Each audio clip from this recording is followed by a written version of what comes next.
최소의 투자로 합격의 영광을. 안녕하세요. 탁거리 공인중개사의 돌뿌리입니다.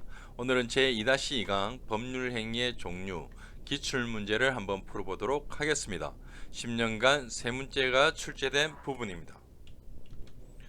민법 총칙 돌성은 민법이 끝날 때까지 계속해서 강의 자료 앞쪽에 포진을 해서 넘어가면서 간단하게 여러분들이 볼 수 있도록 하도록 하겠습니다. 여러분들이 딱 보면은 이제 딱 이게 어떻게 돌아가는 건지 생각이 날 정도로 계속해서 봐주시기 바랍니다.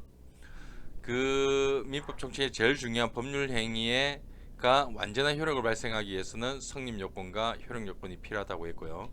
그걸 좀 더 자세히 보면은 성립 요건에는 일반적, 특별 이렇게 있었고요. 효력 요건에도 일반적, 특별 이렇게 있습니다. 이것도 한 문제의 거리가 되는 부분이기 때문에 여러분들이 계속해서 잘 봐주시기 바랍니다. 오늘 강의에 들어갈 부분은 저번 시간에 봤지만 법률행위의 종류 여기에 해당되는 부분이 되겠습니다.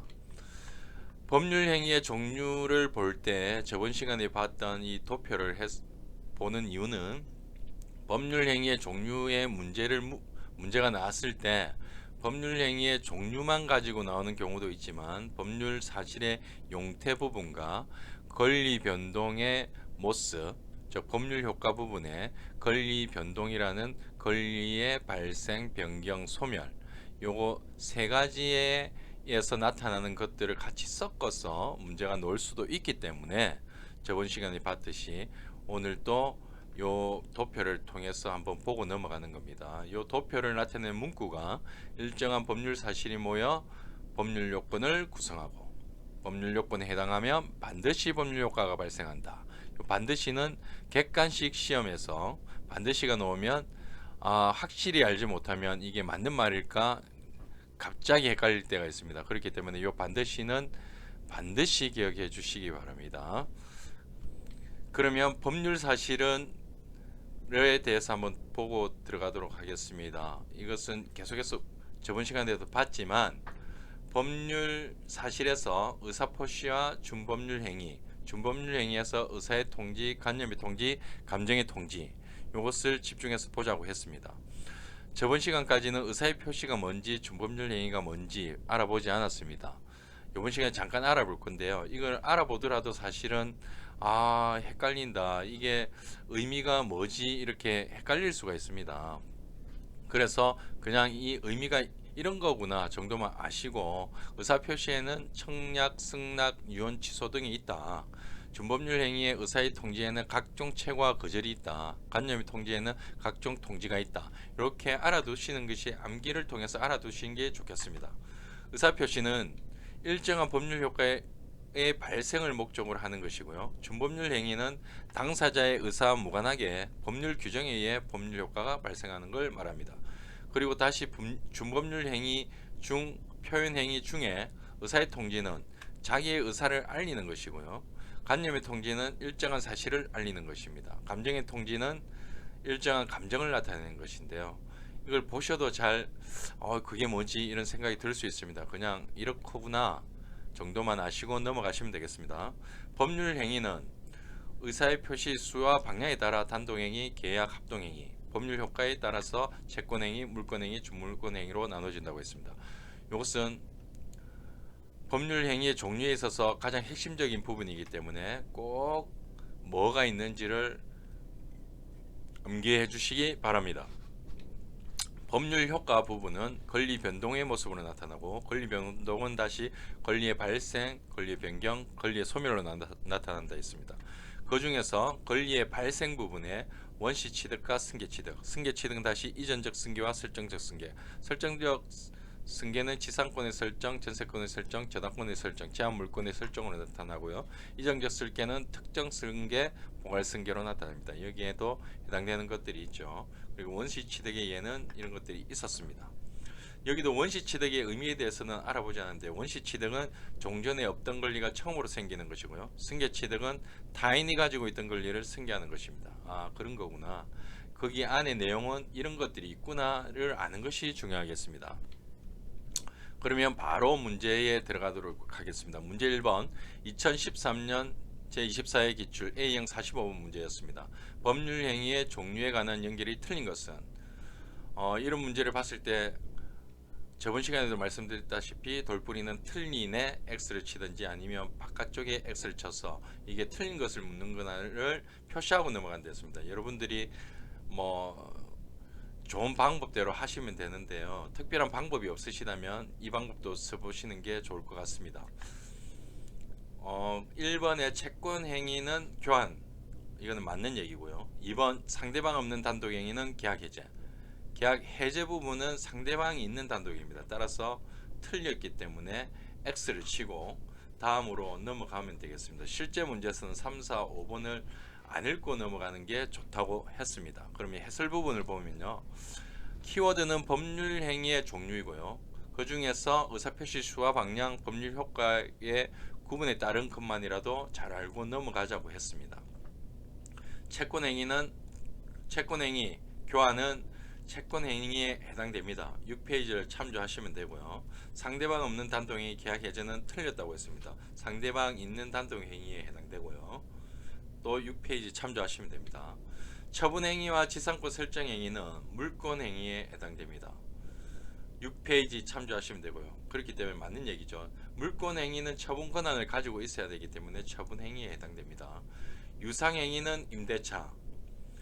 이것은 제1-1강 권리 변동의 모습 이론 부분에 7페이지에 제가 실어놨긴 했는데 제가 굳이 알지 않아도 된다고 한 부분입니다.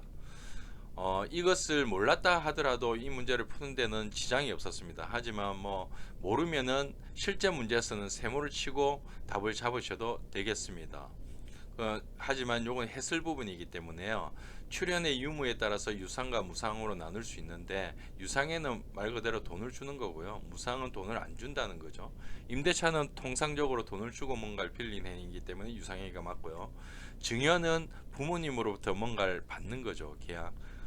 그래서 증여계약은 무상으로 받는 거기 때문에 무상행위가 되겠습니다. 문제 2번 2012년 제23회 기출 A형 42번 문제였습니다. 다음 중 의무부담행위가 아닌 것은 여기도 마찬가지로 돌뿌리는 아닌 거에 X를 치고 들어가겠습니다. 이 의무부담행위라는 것은 채권행위를 뜻하는 겁니다. 따라서 이것은 다음 중 채권행위가 아닌 것은 이렇게 바꿔서 읽을 줄 알아야겠습니다. 1번 교환은 맞고요. 2번 임대차도 채권행위가 맞습니다. 3번 재매매 예약은 돌뿌리가 실현한 그 교재에는 나가 있지 않습니다. 그러면 세모를 치고 가는 겁니다. 모르면 세모. 그리고 주택분양 계약도 나와 있지 않습니다. 세모.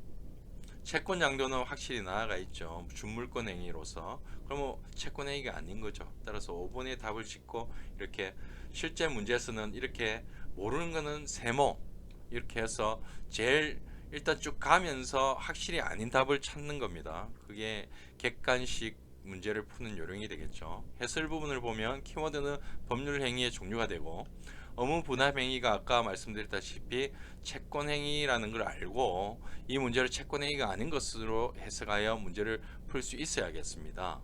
답은 5번이 되었고요. 법률 효과에 따라서 분류하는 것에 채권행위, 물권행위, 준물권행위가 있었습니다. 거기에 예시들은 이렇게 있었고요. 6페이지에 있는 내용을 가져왔습니다. 따라서 1, 2, 3, 4번은 채권행위에 해당되는 거죠. 여기와 교환과 임대차는 나가 있지만 매매, 예약, 주택, 분양 계약은 나와 있지 않지만 이것도 채권행위에 해당되는 것입니다. 의무부담행위인 것이고요. 5번 채권 양도는 준물권 행위가 되겠습니다. 6페이지 참조하시면 되고요. 문제 3번 2011년 제22회 기출 A형 41번 문제가 되겠습니다. 단독 행위가 아닌 것은 저 돌뿌리는 역시나 아닌 것에 X표를 치고 들어가겠습니다. 합의해제. 모르겠다. 그러면 돌뿌리는 합의해제. 단독 행위가 아니었다는 합의이기 때문에 해제. 계약에 해당되는 겁니다. 그래서 X를 쳤지만 혹시 모른다. 그러면 교재에 안 나, 돌뿌리가 실현은 교재에는 안 나와 있습니다. 그러면 세모를 치고 들어갑니다. 그럼 청약의 철회는 단독행위죠. 의사표시 취소도 단독행위. 법정행위 동의도 단독행위. 무권 대리에서 본인 추인 또 단독행위죠. 그러면 세모를 쳐고 갔더라도 나머지 동그라미니까 1번이 답이 아니었구나. 그렇게 답을 잡고 넘어가면 되겠습니다. 예, 해설에 보면 키워드는 법률 행위의 종류가 되는 것이고요. 법률 의사표시의 수와 방향에 따라 분류하는 것 중에 단독 행위에 대해서 묻는 문제였습니다. 여기에 6페이지 있는 내용을 가져왔고요. 보면은 합의 해제는 계약의 합의 해제 계약이란 계약 당사자 상방이 합의에 의하여 기존의 계약의 효력을 소멸시켜 당초부터 계약이 체결되지 않은 것과 같은 상태로 복귀시키는 것을 내용으로 하는 새로운 계약을 말한다. 즉 계약 해제는 계약에 해당되는 것입니다. 위키백과를 참조했고요. 그러면 계약에 해당되는 거죠.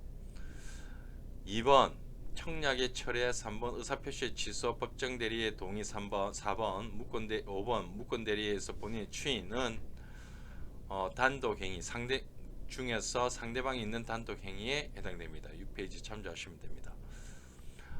오늘 이것으로서 이제 문제를 다 풀어봤고요.